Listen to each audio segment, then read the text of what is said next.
produser kita ini adalah, kalau anak Diko mengenalnya Engia. Kalau saya ada nama kesayangan. Oke, baik. Engi adalah seorang produser dengan visi dan dedikasi untuk menciptakan karya-karya yang bermakna. Engi memulai membuat film dari film Igo, sebuah film pendek di kelas sinematografi tahun lalu. Jadi tahun lalu itu Engi sama seperti teman-teman kelas ABCD semester 6 yang menjadi produser juga ya. Tapi hari ini bersama timnya, bersama Karya bisa menghasilkan sebuah karya yang luar biasa. Engi terus menunjukkan kemampuan manajerial dan kreatif dalam setiap proyek yang ia tangani. Pengalaman semakin berkembang ketika menjadi koordinator produksi dalam film dokumenter Abineno, Menari untuk Tuhan, yang mengangkat seni tari dan spiritualitas sebagai elemen cerita. Dan hari ini Engi memproduksi Rujara, sebuah film berskala besar yang memperkuat langkah di industri perfilman. Baik, itulah profil singkat dari Engi. Sekarang Engi semester 8. Semoga di bulan Juni sudah lulus ya. Amin, harus lulus. Karena kalau dia tidak lulus, dia bisa rekognisi. Tadi sudah di-spill oleh Pak Warek 2. Oke, kemudian pemain saya yang cantik dua orang ini. Yang pertama Gwen. Ini adalah debut pertama Gwen di dunia akting dan pastinya pengalaman yang luar biasa. Selain bermain film, Gwen juga punya segudang pengalaman organisasi, termasuk di tahun 2004-2005 menjabat sebagai Ketua BEM FKM Undana. Dan ini menjabat sebagai bendahara FGI NTT untuk periode 2005-2007. Kemudian Gwen ini juga ternyata punya banyak kegiatan kemanusiaannya, yaitu menjadi relawan konselor sebaya di LPK kelas 1 Kupang tahun 2023 sampai 2024 dan aktif di komunitas Dongeng Bercerita serta berorganisasi di GMKI Kupang. Saat ini Gwen menjadi mahasiswa semester 8, mau sedikit lagi lulus, ini sudah bisa rekognisi ya kalau proposal di Prodi Psikologi FKM Undana. Tepuk tangan buat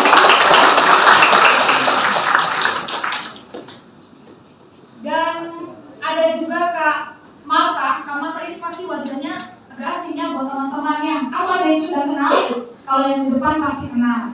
Saya akan membacakan profil singkat dari Kak Mata. Kak Mata ini nama panjangnya Mata Agustina Wilapago, seorang perawat yang juga aktif sebagai guru sekolah minggu. Lulus S1 dari STIKES CMK, sekarang Universitas Cita Bangsa, dan NAS dari Universitas Advent Indonesia. Kak Marta saat ini bekerja di Puskesmas Kabupaten Kupang. Selain hobinya merawat orang, memiliki hobi menjahit dan saat ini sedang belajar gitar. Kak Marta ini mau belajar ya. Dan ini juga sama seperti Gwen, pengalaman pertama Kak Marta sebagai talent menandai langkah baru dalam perjalanan karirnya. Oke, kita boleh tepuk tangan buat Kak Marta. Itu Edi sempat ngobrol dengan saya bagaimana Ibu kita ditawarkan. Edi mungkin bisa cerita perjalanan awalnya sehingga bisa berkolaborasi dengan Kari. Silakan. Oke, jadi sebelum cerita mau say thank you juga buat teman-teman karena sudah hadir hari ini.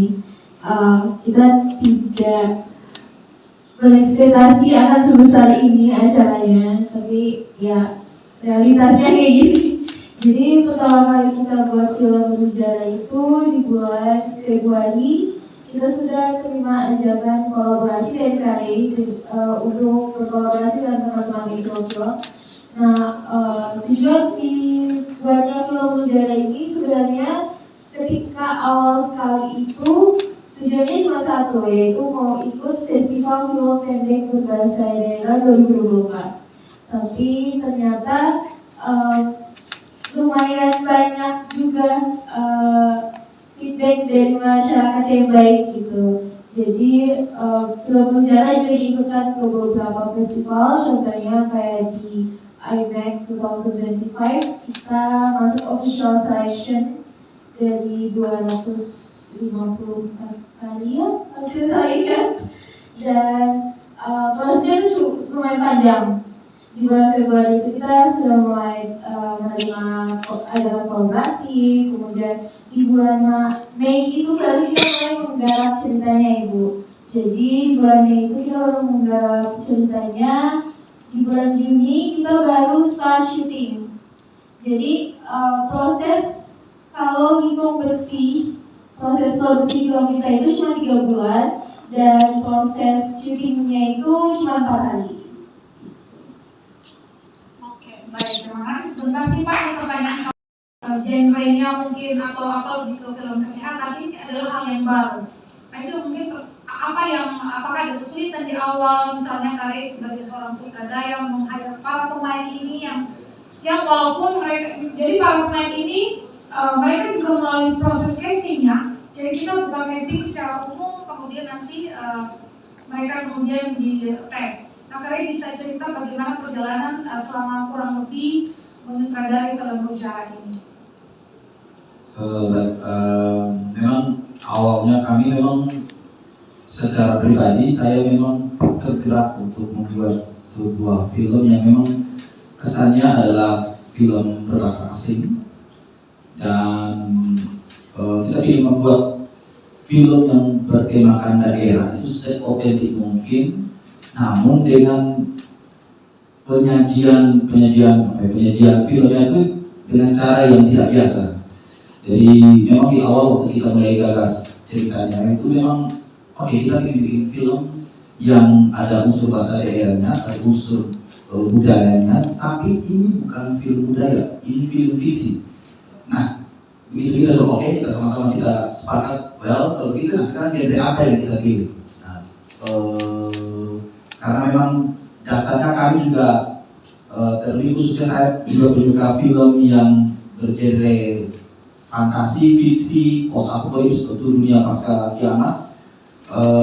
Jadi kenapa tidak kita membuat film yang genre begini, terus kita kawinkan dengan budaya, dan ternyata ini berhasil. Maksudnya berhasil artinya dia match, walaupun ini genre adalah genre yang tidak biasa, tapi begitu dikawinkan dengan budaya daerah, kok jadi enak untuk ditonton. Nah itu yang dasar awal. Baik, itu jadi ternyata dasar awal. Kalau Kamaka? Iya. Oke, baik ya, masih ingat. Nah, ini pengalaman pertama ya. Tapi kalau kita nonton sepertinya sudah bisa disandingkan dengan artis ya. Ini saya takutnya Kamaka bisa izin terus nih di kepala puskesmasnya. Oke, silakan Kak Marta dan Kak Gwen menceritakan bagaimana akhirnya tadi bagaimana rasanya bekerja di dunia film walaupun mungkin kurang lebih 4 hari berakting. Bagaimana rasanya, pengalaman seperti apa yang dirasakan? Oke, halo semua. Terima kasih pertama untuk Mikrofilm dan Loweta. Saya dan tim, terima kasih untuk kepercayaannya. Mungkin bercerita sedikit kenapa seorang Gun bisa ada di sini. Ini datangnya dari gabut teman-teman.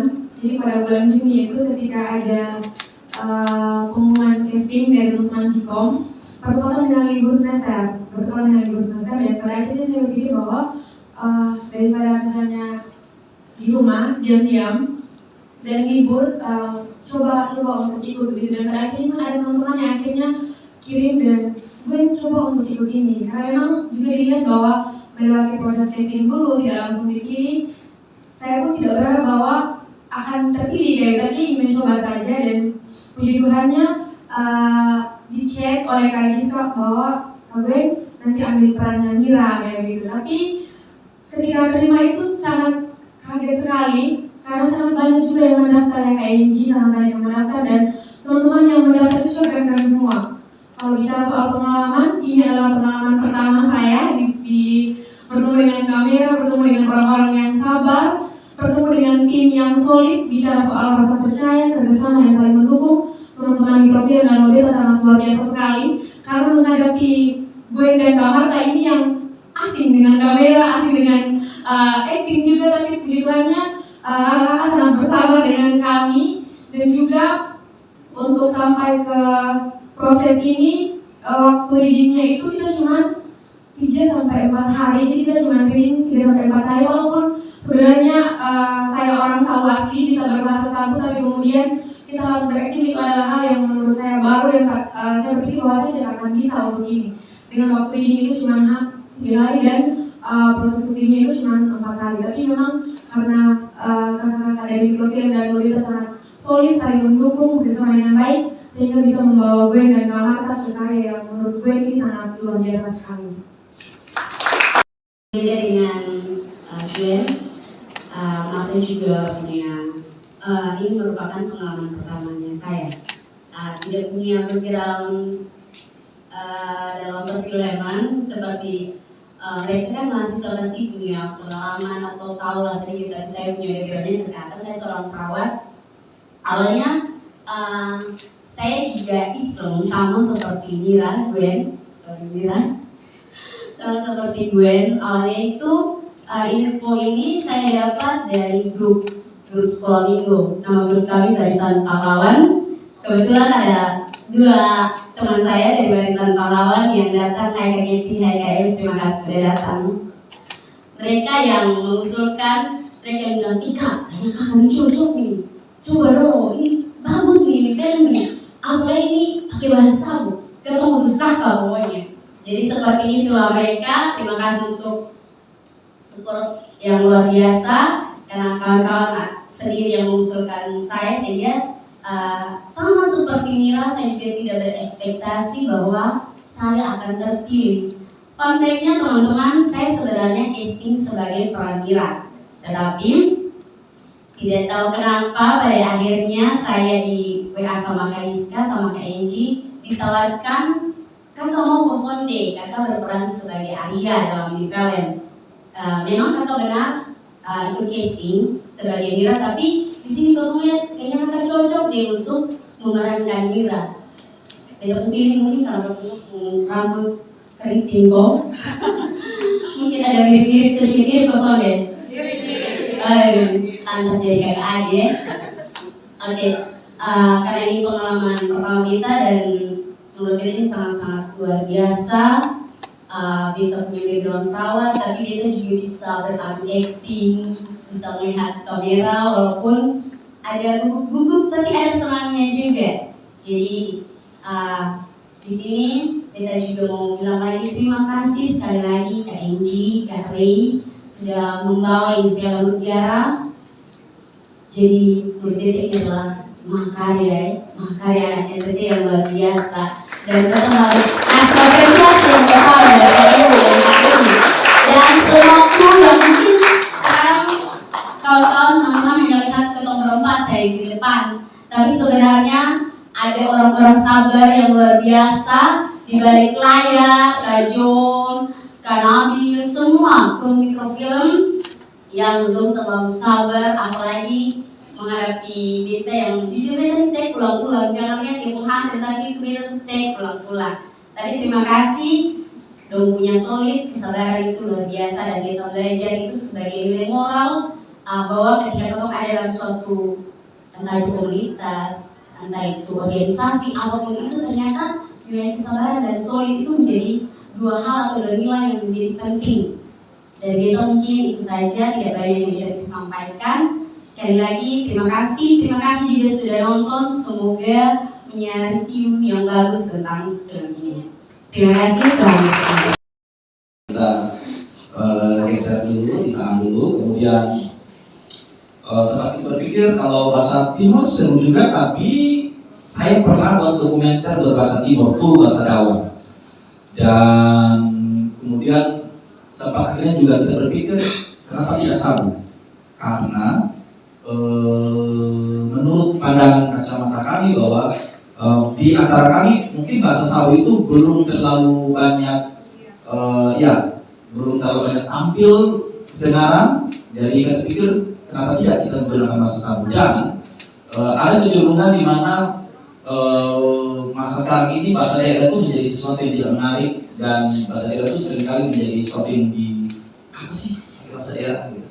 Nah, kami terpanggil untuk kenapa tidak kita menggunakan bahasa Sabu, yang kita tampilkan, kita genrekan dengan film post apocalypse, dan berharap bahasa Sabu dia bisa betul-betul tampil sebagai bahasa yang keren, bahasa yang akhirnya membuat orang jadi ternyata bahasa Sabu asik juga untuk kalau di layar lebar seperti itu. Dan memang buktinya adalah bahasa Sabu itu betul-betul menjadi tempat khusus di film ini dan akhirnya membawa kita pada juara satu. Begitu di Kabupaten. Itu pertimbangan yang pertama. Pertimbangan yang kedua adalah dari segi sumber daya, karena memang dari awal itu kita tidak punya banyak sumber daya yang memungkinkan kita untuk pergi ke Sabu dan syuting di Sabu. Jadi, dan akhirnya juga kalau misalkan pun kita ada sumber daya untuk membuat film ini, syuting ini di Sabu, sebenarnya kami tetap memilih untuk harus di Kabupaten TTS dan di Hutan Raya Amarasi, karena memang itu lokasi yang paling tepat untuk naskah yang sudah ditulis. Jadi itu memang sesuatu yang tidak kami sesali, tapi memang itu tempat yang tepat untuk beliau.